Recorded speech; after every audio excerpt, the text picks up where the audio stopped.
Hey guys, so today Rammus's extended lore got released, so I'm going to go ahead and read that, and then I will do Talia's after that. Hers got released as well. So we'll go ahead and do Rammus the Armadillo. Okay. Idolized by many and dismissed by some, mystifying to all, the curious being Rammus is an enigma. Protected by a spiked shell, Rammus aspires increasingly desperate theories on his origin wherever he goes, from demigod to sacred oracle to a mere beast transformed by magic.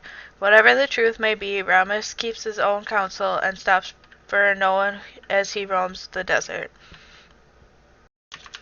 Some believe Rammus is an ascended being, an ancient god among men who rolls to Shurima's aid, as an armored guardian in times of need. Superstitious folks swear he is a harbinger of change, appearing when the land is on the verge of a great shift in power. Others speculate that he is the last of a dying species that roamed the land before the rune wars thundered the desert with uncontrolled magic. With so many rumors of great power, magic, and mystery surrounding him, Rammus compels many Shurimans to seek his wisdom. Soothsayers, priests, and deranged lunatics alike claim to know where Rammus dwells, but the armadillo has proved elusive. Despite this, proof of his presence predates living memory, as crumbling mosaics depict his image on the most ancient walls of Shuriman's ruins. His likeness adorns colossal stone monuments made in the early days of Ascension, leading some to believe that he is no less than an immortal demigod. Skeptics often point to a simpler explanation, that Rammus is just one of many such creatures. It is said that he appears only to worthy pilgrims in great need of his aid, and those blessed by his presence experience great turning points. After the armadillo rescued an heir to a vast kingdom from a terrible fire, the man renounced his position and became a goat farmer. An elderly mason was inspired by a profound yet brief conversation with Rammus and constructed an enormous marketplace which became the bustling heart of Nasharame. Knowing Rammus's guidance can pave an enlightened path, devout believers perform elaborate rituals designed to attract the favor of their deity. Disciples of the cult devoted to Rammus demonstrate their unwavering faith in a yearly ceremony by imitating his famous role and somersaulting through the cities in droves. Every year, thousands of Shurimans trek through the most treacherous and remote corners of the desert on a quest to find Rammus. For many teachers indicate that he will answer a single question of those who he finds deserving, if they are able to find him. Knowing his enthusiasm for desert treats, the pilgrims arm themselves with offerings thought to attract his blessing. Packing their mules with flasks of sweet goat milk, chests filled with colonies of ants sealed in wax, and jars of honeycombs. Many never return from the deep desert, but fewer still with stories of the demigod.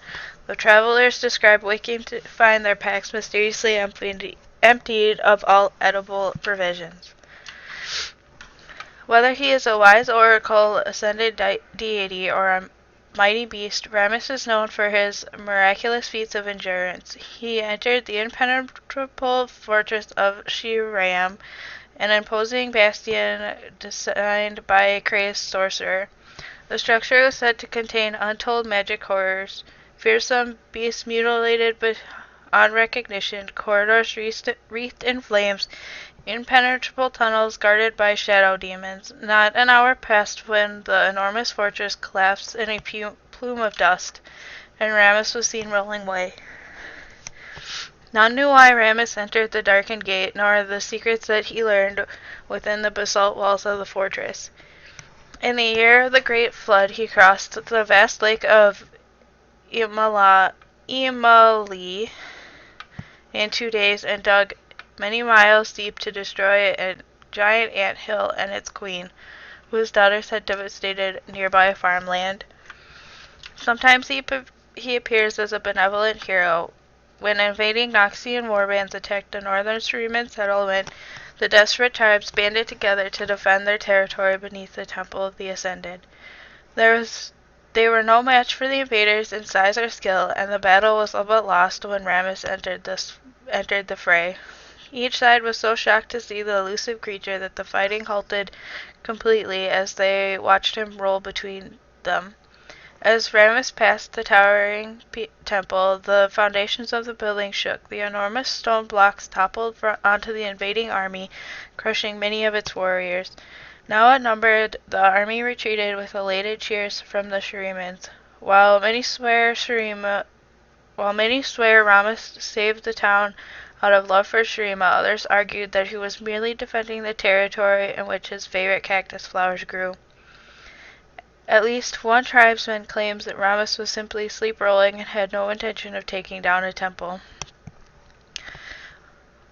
Whatever the true stories of Rammus are treasured by the people of Shirima. Any Shiriman child can list a dozen theories on the question of his origin, half of which they've likely made up on the spot. Tales of the armadillo have only increased with the rise of ancient Shirima, as they did before its fall, giving way to a belief that its present heralds darker times to come. But how can such a benevolent Epicurean soul herald an age of destruction? Caravan North. Ojan's knife whittled the edge of the ironwood into a soft curve. As an 8-year-old, he wasn't the most practiced craftsman. His wooden block was starting to resemble something round and spiky. His sister Zayama leaned down from her bunk and grimaced. "What is that? Rokasha dung?" she said. "No one will want to buy that." "It's not dung. It's a great and fearsome god, with armor and everything. He won't be for sale. It's for luck." "We're traders, little brother," she said. "Everything here is for sale." The caravan clicked and clanged over as it rolled over the dunes. Every space from floor to ceiling was packed tightly with jars of spices, leaving enough room for the family's narrow bunks. "Something's chasing us from the south," Ojan's mother shouted from outside.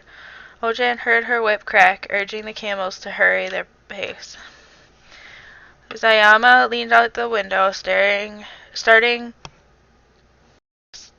at her most prized possession, an ornate spyglass. "They're Kimaros. Already the arrows," she said. "They must be after your Rokasha dung." Ojan replaced her at the window. Sure enough, hundreds of beetles the size of dogs swarmed over the dune behind them. Zayama returned with a bow and quiver of colorful arrows. She fired, taking one beetle out, but the massive insect charged without pause. "How many arrows do we have?" Ojan asked. "About 40, she said, looking into the quiver. She frowned. Mother's voice carried out from the front. "We'll have to outrun them. Hold on." The whips cracked once more, and the caravan jolted forward, knocking Ojan to the floor. Zayama loosened another arrow into the swarm, spearing 2 at once. The creatures fell, but plenty more took their place. "Oil! In the left cabinet," her mother shouted. Ojan ducked away and returned with a flask of lamp oil and a wad of rags.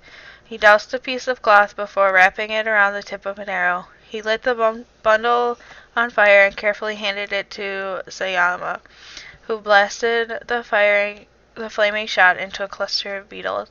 They burst into flames, screeching as they burned. Ojan grinned. Together they bombed the board with flaming arrows, firing as fast as Ojan could wrap each arrowhead. The air smoked with burning chitlin. The caravan accelerated and the gap increased. They were nearly safe. Ojan's stomach dropped. The Kamiros spread glittering wings and rose to the sky in a unified black cloud. Ojan flinched as a heavy thud shook the cabinet above. More followed, and the wood slats groaned under the weight of the oversized insects. "Hold on," his mother shouted from the front as she veered them sharply to the left. The beetles tumbled from the roof, but Ojan heard the discordant scratching from above, and knew that more had landed. Pincers broke through the layered beams in the ceilings, and the enormous beetle tumbled into the caravan. Zayama drew her dagger and stabbed it, but her blade was unable to pierce its tough carapace. She pushed Ojan back and waved her blade before her, desperately trying to hold it at bay. More chimeras dropped through the smashed roof, all stamping jaws and clicking pincers. Ojan dove beneath the bunk, desperately kicking the insects that they clawed for him. He preased the wooden figure from his pocket. "Please, Rammus, I pray to you," he whispered. "Help us." The caravan jolted as beetles landed on the roof. It pitched back and forth like a ship on a rough sea. Then the world tilted sideways as the caravan overturned completely, skidding into the sand. Ojan shielded his face from tumbling objects as dust clouded his vision. He was flung against the wall, his ears ringing, his head throbbing as the caravan swerved. After a moment of stillness, he felt a hand tug on his arm as his mother dragged him from the rubble. He squinted into the blinding sunlight. The family huddled in the wreckage of the caravan, coughing in the dusting air as the Kamiros circled. A beetle charged forward, and Ojan's mother stabbed it between its clicking jaws. She skewered another as it scrambled to bite her daughter, spilling rank yellow innards across the sand. The third beetle leapt from the top of the caravan and landed behind them. Zayama screamed as it seized her foot and its pincers. The beetles abruptly froze, halting their attack. They hunkered low to the ground, antennas flexing. In the silence, Ojan heard a distant whirring. He watched the western horizon as a sand cloud rushed towards them in a fury of dust. The family brandished their weapons in readiness to fight this new threat. A round armored shape exploded from the flurry of sand and smashed into the nearest beetle with terrible force, crushing it to a pulp. The shape barreled on, smashing beasts left and right. Though the insects snapped at the shape with their sharp pincers, it was unstoppable, and in this moment no living kami roast remained. The dust began to settle, and Ojan glimpsed the spiky armor jutting from the round shape ahead. "Is that Zayama asked. "Rammus!" Ojan shouted. He scrambled down the hill to meet his hero. The creature's cell was intricately patterned with spiral scales. His claws were sharp as knives. He gnawed slowly on the hairy leg of a beetle, juice dripping from his mouth. Ojan and Zayama gaped. Her mother approached the armadillo, bowing her head deeply. "You saved us," she said. "We are grateful." Rammus crunched the beetle leg as the family watched. Several minutes passed. He rolled to the fallen caravan and rummaged through the debris, emerging with Ojan's wooden carving of the armadillo. Its likeness wasn't perfect, but it was certainly discernible. "That's you," Ojan said. "Please take it." Rammus knelt down and bit the wooden figure in two with a crunch. He turned and walked a few paces before spitting the pieces into the sand. Zayama stifled a laugh. Said Rammus. He tore a leg from another dead beetle and dragged it through the sand as he rolled away. The family watched him disappear over the horizon. Ojan ran after Rammus to retrieve the broken pieces of the statue and pocketed them and bowed. "For luck," he said. So that's the end of Rammus's extended lore. So I hope everybody enjoyed it. I will be putting up this one and Talia's lore today, and then I will go from there. So I hope everybody enjoyed this, and if you liked it, you can leave a like and subscribe, and you can leave a comment if you wish to do so, and I hope everybody has a nice day.